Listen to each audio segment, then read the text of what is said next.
Hi, everyone. Thank you so much for joining us for this Japan Level 2 webinar.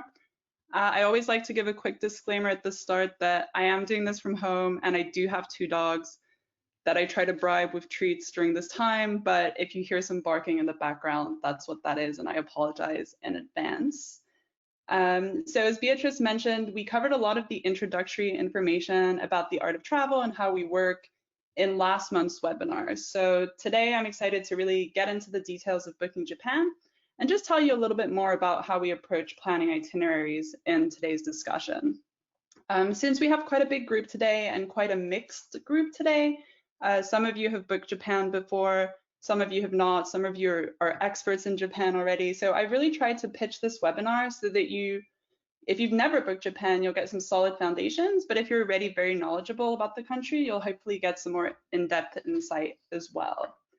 So let's get straight into it. I want to start with a quick review of some popular itinerary options.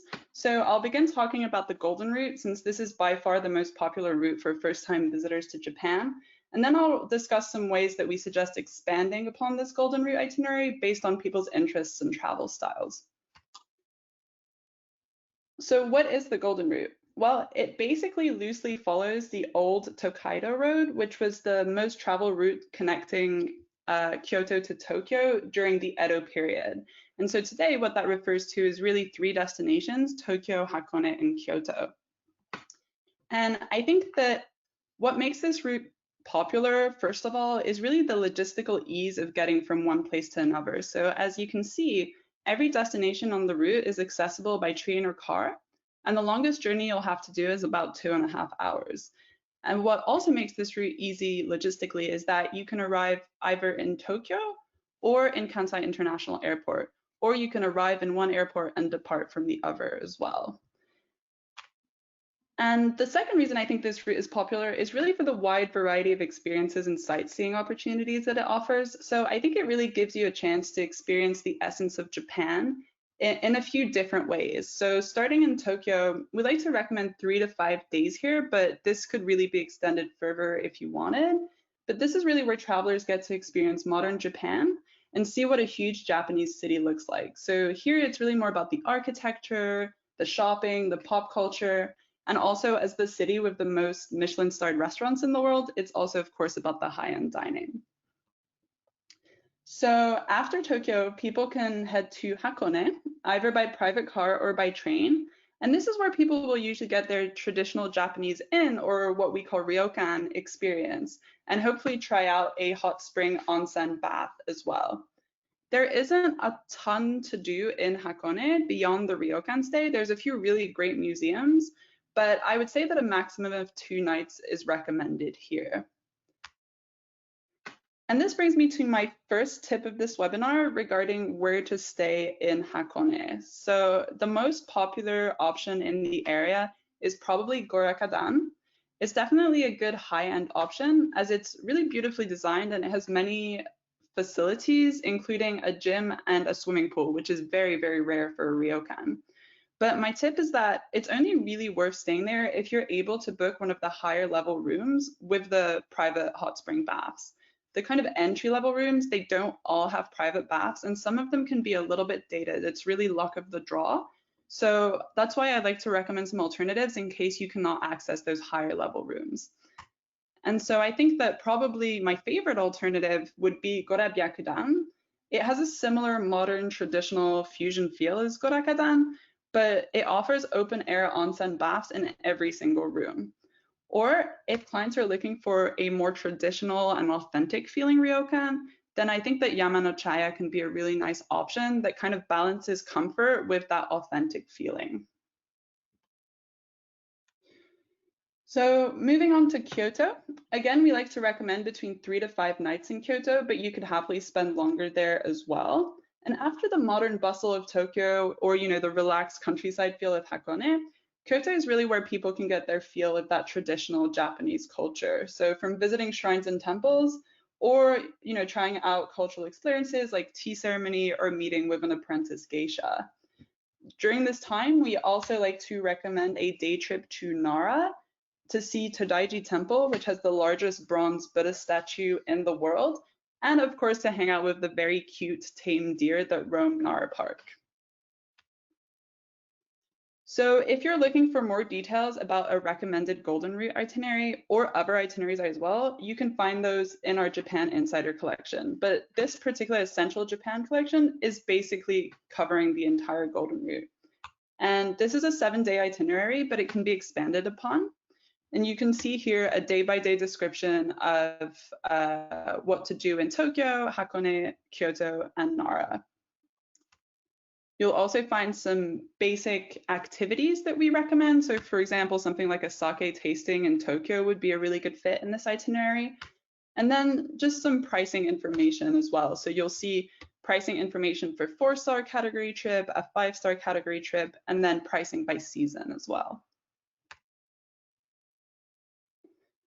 Now, if you're looking to expand beyond the standard Golden Route itinerary, the destinations shown here are some popular options that work well access-wise.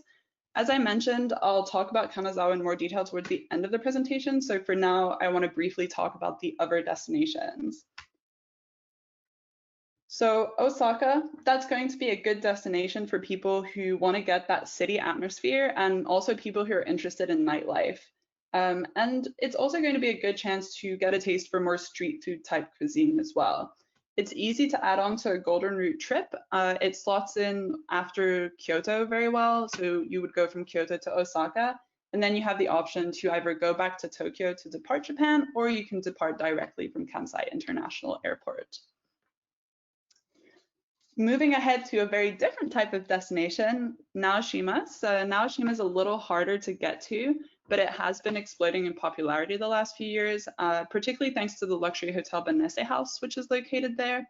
So if you're not familiar with Naoshima, it's a small fishing island on the Seto Inland Sea that's become known for its many art museums and installations there. And it's just generally quite a trendy destination and definitely a must-try for art lovers. During a visit to Naoshima, we also like to combine it with a visit to the smaller art island of Tishima, which is nearby. And we're actually planning to make these islands one of the topics of our level 3 webinar next month. So please join us for that if you're interested in a deeper dive in these destinations. Moving ahead to Hiroshima. So Hiroshima, again, very easy to access from Kyoto and also easy to then head from Hiroshima back to Tokyo. And this is really a place that you go to if you're interested in history, I think. The history is really the most important part of the city, but also it's a popular destination for the famous Torii Gate on nearby Miyajima Island.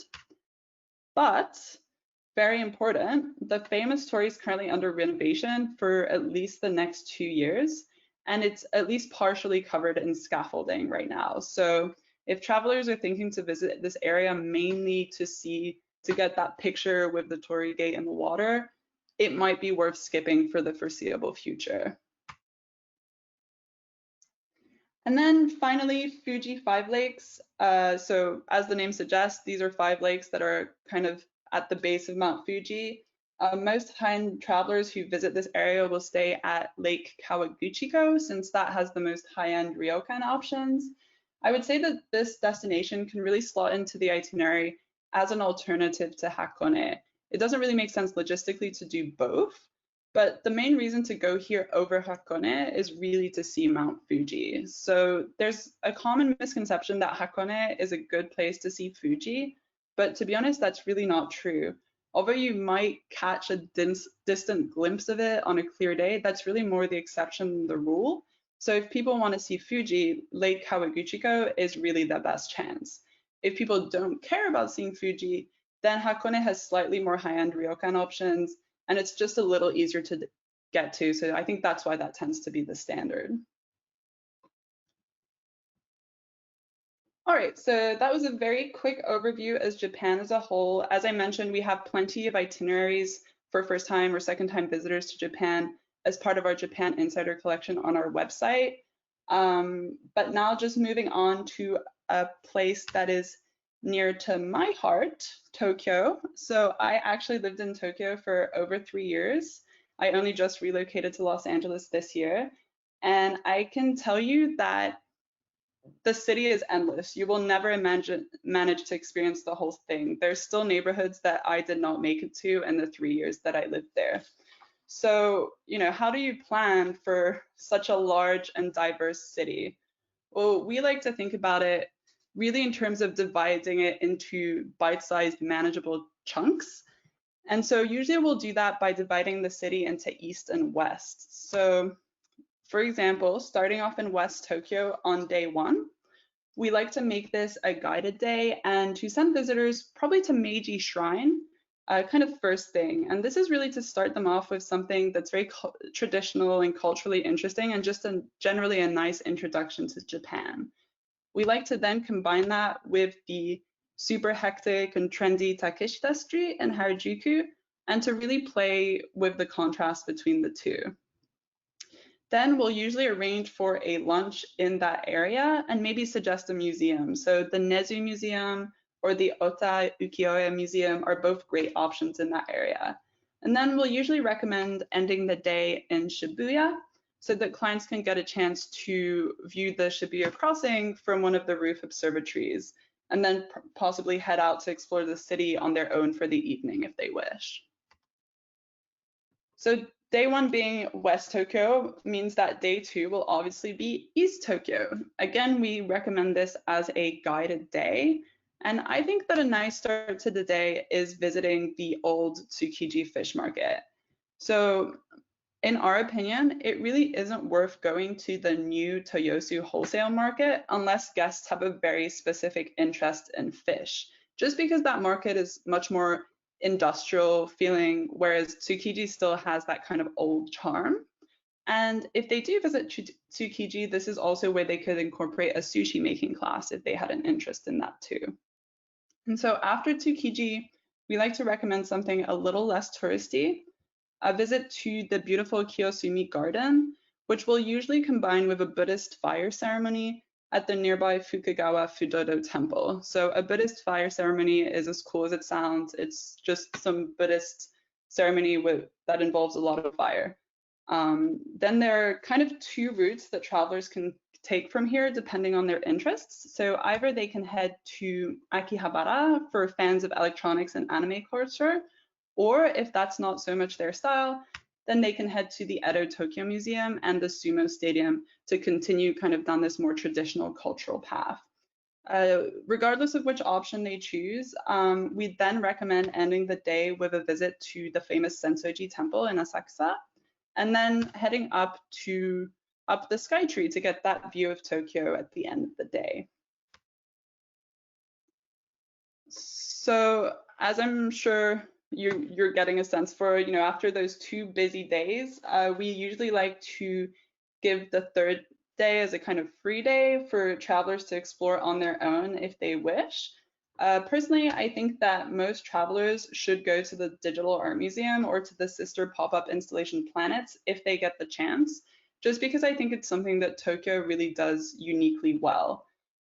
Then in the afternoon, this is a good chance to explore some of the more shopping focused areas like Omotesando or Ginza that are kind of nice to walk around in on your own. If guests are staying for a 4th day, this is usually a really good opportunity to then organize a visit to some of the less well-known, perhaps trendier neighborhoods of Tokyo. And there are really a few options here. So in the west, that would be either Daikanyama, Nakameguro, which is a popular cherry blossom spot, or even more off the beaten track, Shimokitazawa, which is famous for vintage stores, thrift shops, and just trendy hipster culture in general. Or they could go to the northeast, to the Yanesen area.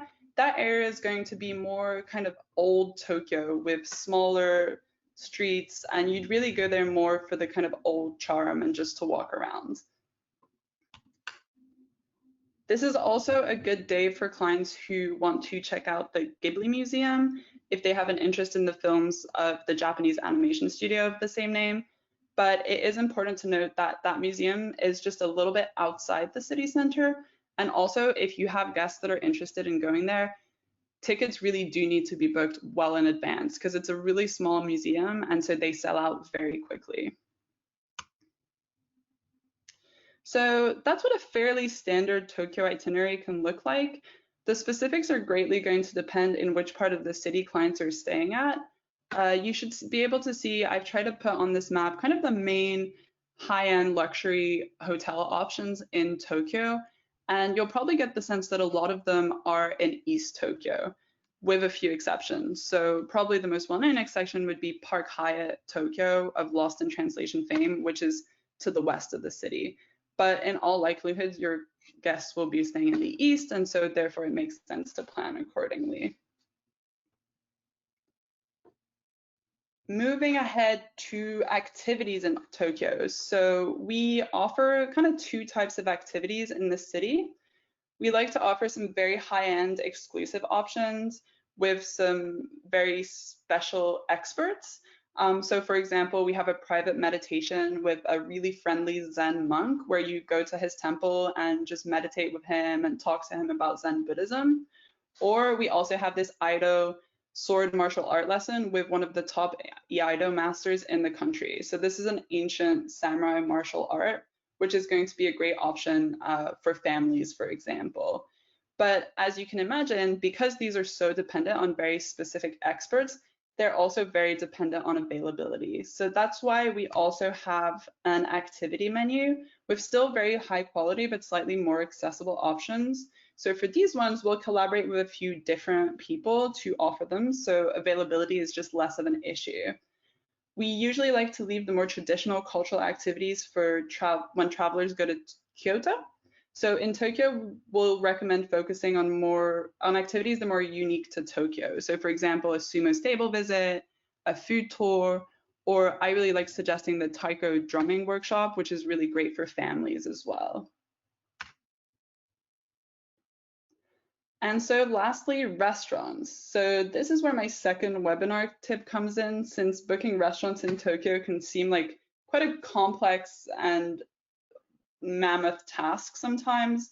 And I think probably the hardest part, to be honest, is just actually choosing restaurants, as there are so many amazing options. And I think when people visit Tokyo, particularly for the first time, a lot of people will know kind of famous names like Sushi Jiro or Sushi Saito. And these are, of course, amazing options, but they're going to be extremely hard, if not impossible, to book.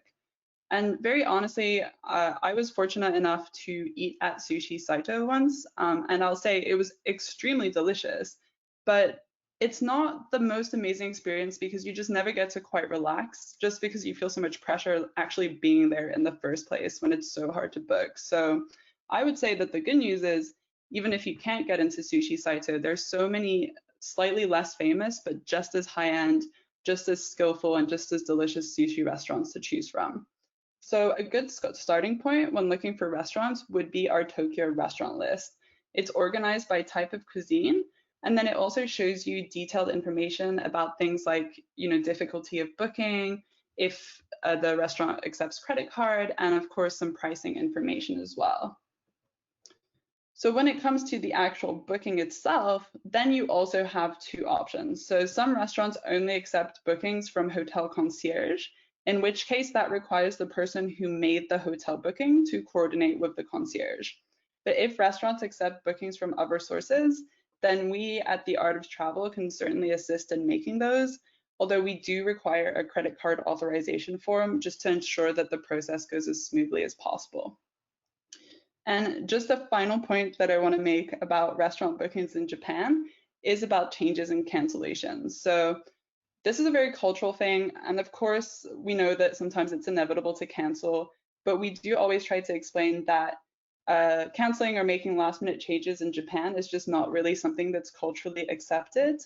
I think that they take such a personal approach to food that it's kind of viewed as more like canceling on a friend rather than canceling a service. So we just always ask, all of our partner travel advisors to make their clients aware of that as much as possible. And also to make them aware that if you do cancel, you'll usually have to pay for 100% of the meal anyway at a high-end place. So it's really important to be aware of that as well. So that is a Tokyo in a nutshell. I hope you get the sense that there's so much more to expand on in the city depending on people's interests. But now I want to talk a little bit about expanding beyond the city. So if clients don't have a lot of time but still want to experience more off the beaten path destinations, one great way to do that is through a day trip from Tokyo. And I think that most people think of places like Kamakura or Nikko when they think of day trips from Tokyo, but these places are increasingly getting so crazy busy during peak season that I thought I would just recommend some alternatives that I personally really like and I think can make great options to get a contrast with Tokyo as well. And so the first is Miyagi Prefecture. Miyagi's capital city of Sendai is just a 90-minute, so 1.5 hour Shinkansen journey from Tokyo. But despite the proximity, you do really feel like you're almost entering a completely different world when you go there. And there are several places that are worth the visit in Miyagi, but today I wanted to focus on Matsushima Bay, which is the bay pictured here. And this landscape can be accessed in just a short 40-minute car journey from Sendai to the Matsushima Bay area. And what you're going to see once you get there is these 260 pine tree-topped islands that you can explore either on foot, since many of them are connected via bridges, or by boat. And I've actually visited this area, and what I'll say is that the landscape honestly feels very, very unique in Japan. I really haven't seen any other places in the country that have this kind of landscape. And the really cool thing is that you can really get lost on these islands. There's all these little paths that you can walk down, and you'll feel like you're kind of building your own adventure and exploration. So I think this can be a great option for families, and also just to get out of Tokyo and have a contrast with the city as well. There's also an important 400-year-old temple known as Zuiganji Temple here, and a seafood market where travelers can make their own seafood bowls or grill their own fish. As a bonus, I want to mention the islands of Tashirojima, also in Miyagi Prefecture, just a little further north. So as the name suggests, this is a quaint fishing village or a fishing island that's been completely overrun by cats. So I think this could be a very cool add-on for people with kids or even just people who love cats, to be honest. And you can see, so if Matsushima Bay is here, it's just going to be up here.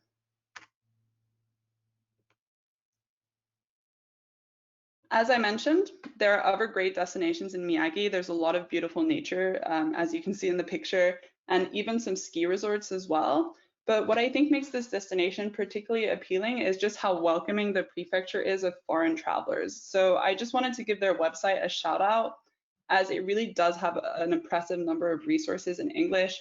There are a ton of itineraries on there, just practical tips, like if you have specific dietary needs, they're going to have information on that. And just a lot of great destination information as well. So if you're interested in Miyagi Prefecture, this is a good resource to check out.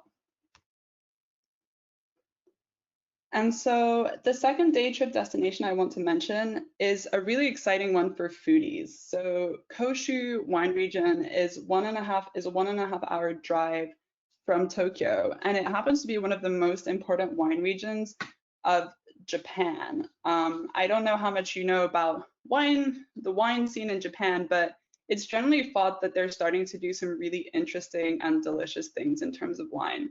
And so Koshu is actually home to a native variety of grape known as the Koshu grape that they use in their local wines. So what does a day trip there look like? Well, I like to recommend starting with a lunch in this beautiful old Japanese home. So the chef there actually used to work at a top restaurant in Tokyo, but decided to move here for the slower pace of life and for the quality of the ingredients. So here you'll be treated to a multi-course meal with a pairing of wines from the area, and those wines are going to be introduced to you by a local winemaker who is going to act as your sommelier for the lunch. After that, we recommend just 1 or 2 winery visits. So usually we'll suggest combining a very traditional winery followed by a super modern winery. So the winery pictured here was actually built from scratch by this winemaker who worked for many years in Burgundy and is doing some really unique and interesting things with native Japanese grapes. So this is a really interesting place to check out for people who are passionate about wine. And then lastly, the actual area itself is also really beautiful. So the village has a lot of beautiful traditional buildings. There's a stunning temple there. And my personal favorite thing about it is that you get that Mount Fuji view. So just moving on to our last topic, I wanted to give you a more in-depth introduction to Kanazawa, but as I was preparing for this webinar, I realized I'd been very, very ambitious with the amount of topics I wanted to cover. So I'm hoping that this is going to serve as a good introduction with more to come in the future, hopefully. And so Kanazawa is located on Japan's other coast from Tokyo, and it's famous for being a coastal city with delicious sushi, and also for having a strong artisan tradition.